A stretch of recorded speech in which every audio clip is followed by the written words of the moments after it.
رسی کو دبایا اور بیٹے کا ہاتھ پکڑا اور بیٹے سے کہا چلو، اور بیٹا چلنے لگا۔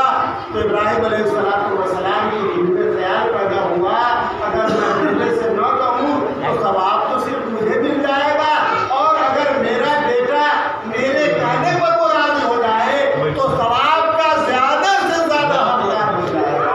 اس لیے قرآن نے فرمایا قال یا بنی انی اری فی المنام انی اذبحک، اے میرے بیٹے میں دیکھ رہا ہوں خواب کے اندر۔ نبی کا خواب بعینی وہی ہوتا ہے جو نبی نبی کی باتیں نہیں دیکھ سکتا، اللہ نے ان کی حفاظت کی ہے۔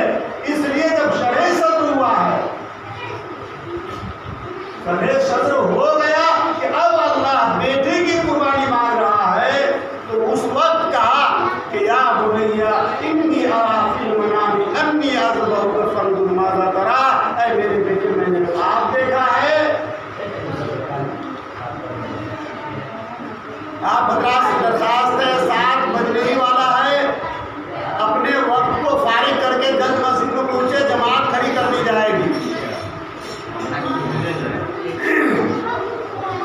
تو بیٹے نے کہا قال یا ابت افعل ما تؤمر ستجدنی ان شاء اللہ من الصابرین، اے باپ آپ ڈر گزریے اس چیز کو جس کا اللہ نے آپ کو حکم دیا ہے، آپ یقین جانے ہم کو آپ صبر کرنے والے میں سے پائیں گے۔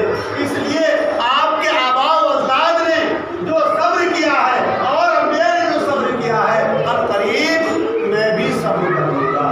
لیکن قرآن کہتا ہے فلما اسلم وتلوا للجبین ونادیناہ یا ابراہیم قد صدقت الرؤیا انا کذلک نجزی المحسنین۔ جب باپ نے اپنے بیٹے کو پچھاڑ دیا، اپنے گھٹنے کو بیٹے کے شہرت پر ڈال دیا اور چھری چلا رہے ہیں، تو اللہ نے فرمایا جبریل جلدی کرو، جبریل جلدی کرو، مبادا ایسا نہ ہو کہ اسماعیل کے گلے پہ چھری چل جائے، اس لیے آپ جلدی کیجئے اور جنت سے ایک میڑھا لے جائیے تاکہ ابراہیم اس بیٹے کو ذبح کر پائے۔ اور چھری کو حکم ہوتا ہے کہ اے چھری خبردار، اگر اسماعیل کا ایک بال بیٹا ہو گیا تو یہ خیر نہیں ہے۔ چھری اگر وہ درخت کاٹا جاتا تو ابراہیم کہتے ہیں اے چھری اگر میں درخت کو کاٹتا تو درخت کو تو کاٹ سکتا تھا، لیکن گلے پہ چھری چلانا ہے، تیرا بس نہیں چل رہا ہے۔ چھری کہتی ہے کہ اللہ کے رسول، اللہ کا حکم ہے کہ اسماعیل کا ایک بال بھی بیکار نہ ہو۔ اور اسماعیل علیہ السلام کو جبریل نے باہر رکھا، اور حالانکہ آگ پہ پٹی بنی ہوئی ہے، آپ دیکھ نہیں رہے، اور دیکھا تو بیٹا باہر پڑا ہوا ہے اور ذبح ہوا ہے، تو بیٹا ذبح ہوا۔ اب اللہ تبارک و تعالی نے یہ سارا امتحان دیا، ابراہیم کامیاب ہو گئے۔ واقعہ بہت لمبا، شیطان نے بھی روکا،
ہے